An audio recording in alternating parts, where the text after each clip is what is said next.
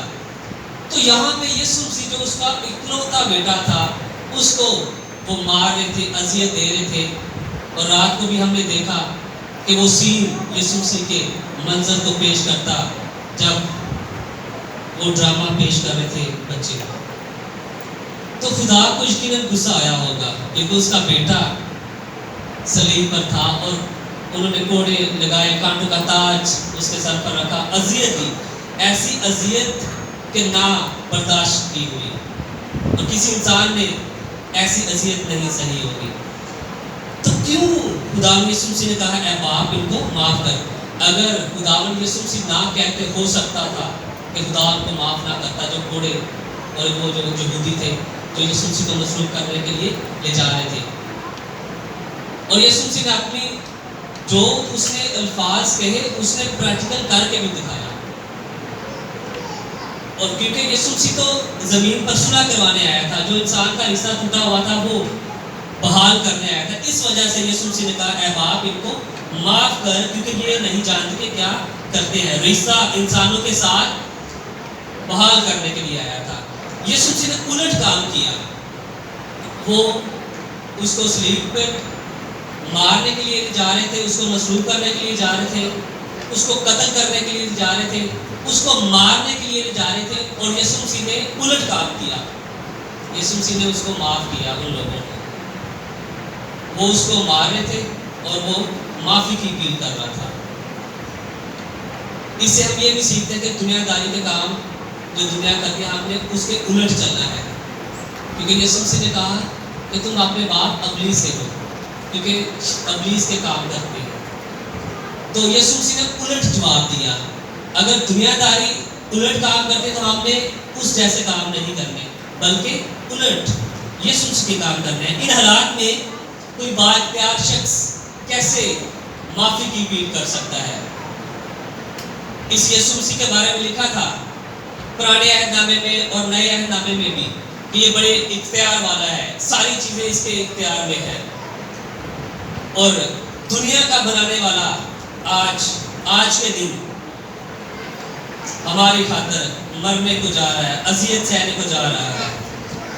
تو بڑی خاص بات میں یہاں کرنے جا رہا ہوں کہ یہاں پہ لاسٹ میں 2 نقطے بیان کر کے اپنے کلمے کو ختم کروں گا۔ معاف کرنا ہے، اور جب ہم معاف کرتے ہیں اس کے کیا نتائج نکلتے ہیں، اور جب ہم معاف نہیں کرتے دنیا میں رہتے ہوئے تو اس کے کیا نتائج نکلتے ہیں۔ ان پوائنٹ کو میں نے بڑے خاص طور پر خداوند سے مانگے، اور یہ بڑی خاص بات سب سے پہلے میرے سیکھنے کے لیے، اس کے بعد آپ کے لیے۔ یسوع مسیح نے جب ایک شاگرد یسوع مسیح کے پاس آیا تو اس نے کہا کہ جب میرا بھائی میرا گناہ کرے تو اے خداوند میں کتنی بار اس کو معاف کروں؟ کیا دن میں 1 دفعہ؟ کیا دن میں 7 دفعہ؟ تو یسوع مسیح کا جواب تھا اگر تیرا بھائی 70 بار دن میں تیرا گناہ کرے یا تیرے خلاف کہے تو 70 بار اس کو معاف کر۔ تو یسوع مسیح نے ثابت بھی کیا، یسوع مسیح نے پہلے کہا نا کہ اپنے دشمنوں سے پیار کرو، اور صلیب پر اس نے اپنے دشمنوں کو پیار کیا، ثابت کیا، اور باپ سے درخواست کی کہ باپ ان کو معاف کر۔ اور خدا یسوع مسیح نے پہلے بھی کہا کہ معاف کرو تاکہ تمہیں بھی معاف کیا جائے گا۔ اور آخری پوائنٹ بڑا خاص ہے، اس سے پہلے میں ایک واقعہ بیان کرنا چاہتا ہوں کہ ایک عورت جو ایک وقت گناہ میں پکڑی گئی اور سارے لوگ اکٹھا ہو کر اس کو یسوع مسیح کے پاس لائے اور اس کو سنسار کرنے کے لیے یسوع مسیح کے پاس لائے، اس کو قتل کرنے کے لیے یسوع مسیح کے پاس لائے، اس کو مارنے کے لیے یسوع مسیح کے پاس لے آئے۔ اور جب یسوع مسیح کے پاس لے آئے تو شریعت کیا کہتی ہے کہ اس عورت کو قتل کرے، کیونکہ اس نے خدا کا گناہ کیا ہے، اس نے زنا کیا ہے۔ شریعت لوگ یہ کہتے تھے کہ اس کو قتل کرے، اس کو مارا جائے، اس کو سنسار کیا جائے، لیکن یسوع مسیح کے پاس جب وہ آئے تو یسوع مسیح نے اس عورت کو معاف کر دیا۔ ہاللیلویا! شریعت اس کو گناہ کا وارث ٹھہراتے ہوئے اس کو قتل کرتی ہے، اور لوگ اس کو قتل کرنے کے لیے، سنسار کرنے کے لیے لے کے آتے ہیں، لیکن یسوع مسیح نے اس کو معاف کیا۔ ابلیس ہمیں موت کی طرف لے جاتا ہے، جہاں دکھ، کنفیوژن، پریشانی ہے، لیکن یسوع مسیح نے صلیب پر اپنی جان دے کر ان ساری باتوں سے ہمیں چھڑا دیا۔ آخری پوائنٹ، جب ہم معاف نہیں کرتے، اس دنیا میں رہتے ہوئے کیا نتیجہ نکلتا ہے؟ بڑے غور و فکر کی بات ہے، سب سے پہلے میرے لیے اور اس کے بعد آپ کے لیے۔ ایک سری لنکا کی بڑی عظیم ترین خادمہ تھی، اور ایسی عظیم خادمہ تھی، بڑی اسپرچولی لیڈی تھی وہ، اور ایک دن وہ بڑی بیمار پڑ گئی۔ یہ بڑی خاص بات ہے، آپ نے غور سے سنی ہے۔ نا معاف کرنے والا شخص، چاہے وہ بڑا روحانی ہو، چاہے عام شخص ہو، چاہے کسی بھی مذہب سے تعلق رکھتا ہو، جب وہ بڑی بیمار پڑ گئی تو ہاسپٹل میں ایڈمٹ ہوگی، بڑی میڈیسن لی، ٹھیک نہ ہوئی، خدا سے پوچھتی رہی، اے خداوند میں کیوں ٹھیک نہیں ہو رہی، پوچھتی رہی۔ تو میڈیسن لیتی رہی، لیکن آرام اس کو نہ آتا، وہ بیمار سے بیمار ہوتی چلی گئی۔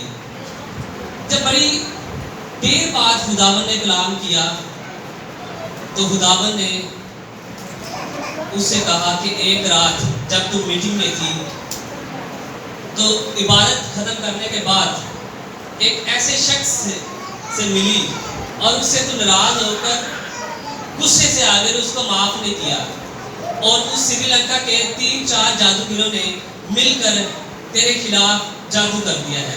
اس نے کہا خداوند میرے خلاف کیسے جادو ہو سکتا ہے، میں تو بڑی روحانی ہوں، کیسے ہو سکتا ہے ایسے ممکن؟ تو جب اس کو خداوند نے بتایا کہ ایک رات تو کسی شخص میٹنگ کے دوران اس کو معاف نہیں کیا، تو ان 3 جادوگروں کا جادو تیرے اوپر چل گیا۔ تو اس نے کہا کہ خداوند کیسے یہ ممکن ہو سکتا ہے، میں ٹھیک ہو جاؤں، اب کیا کرنا چاہیے؟ تو خداوند نے کہا اس شخص کو فون کر، اس کو مل اور اس سے کہہ کہ اس رات جب میں میٹنگ میں تھی تو بڑا غصہ ہو کر، ناراض ہو کر واپس آ گئی، تجھے معاف نہیں کیا، اور جا اس سے معافی مانگ اور اسے یہ کہہ کہ میں نے یہ کیا ہے۔ اتنی بڑی خادمہ، پوری سری لنکا کی نامور خادمہ، ایک عام شخص سے جا کے اس سے ملتی ہے اور اس سے کہتے ہیں کہ میرے سے غلطی ہوئی، میں نے تجھے معاف نہیں کیا۔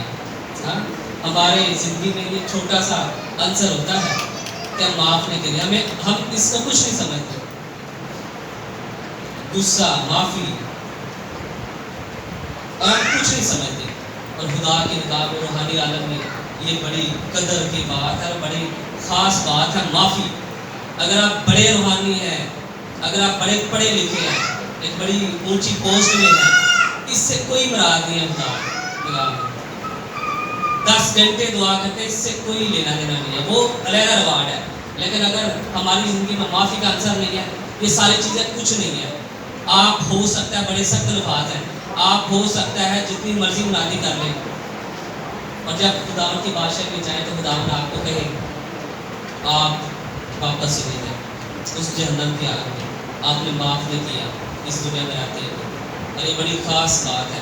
اور جب میں کلمہ لینے کو تو میں نے کہا کہ یہ 5واں کلمہ لوں یا 6واں کلمہ لوں، خدا سے پوچھا، اور میں نے بڑی غور و فکر سے یہ کلمہ لیا۔ خدا نے یہ سمجھا مناسب کہ میں نے آپ تک پہنچاؤں کہ معافی ایک بڑا سمپل سا لفظ ہے، بڑا سمپل سا عنصر ہے، لیکن اس کا ریوارڈ اور یہ اس کا بہت بڑا یہ اثر رکھتا ہے معافی۔ خدا نے سب سے پہلے بڑی دردناک حالت میں سب سے پہلے خدا سے، اپنے باپ سے یہ ریکویسٹ کیا، باپ ان کو معاف کر، یہ نہیں جانتے کہ کیا کرتے ہیں۔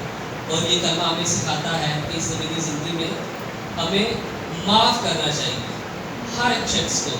اگر معاف نہیں کیا، خدمت کر رہے ہیں یا مسیحی ہے، تو میں اور آپ یہ پہلا کلمہ سامنے رکھے اپنی زندگی میں کہ معاف کرنا ہے۔ باپ نے اپنے بیٹے کی دعا قبول کیا اور ان کو معاف کر دیا، اور ہم بھی اس میری زندگی میں رہتے ہوئے یسوع مسیح کے پیروکار ہوتے ہوئے اس کے کلمے کو دیکھیں اور اس کے کلمے کو اپنی زندگی میں رکھتے ہوئے معاف کریں۔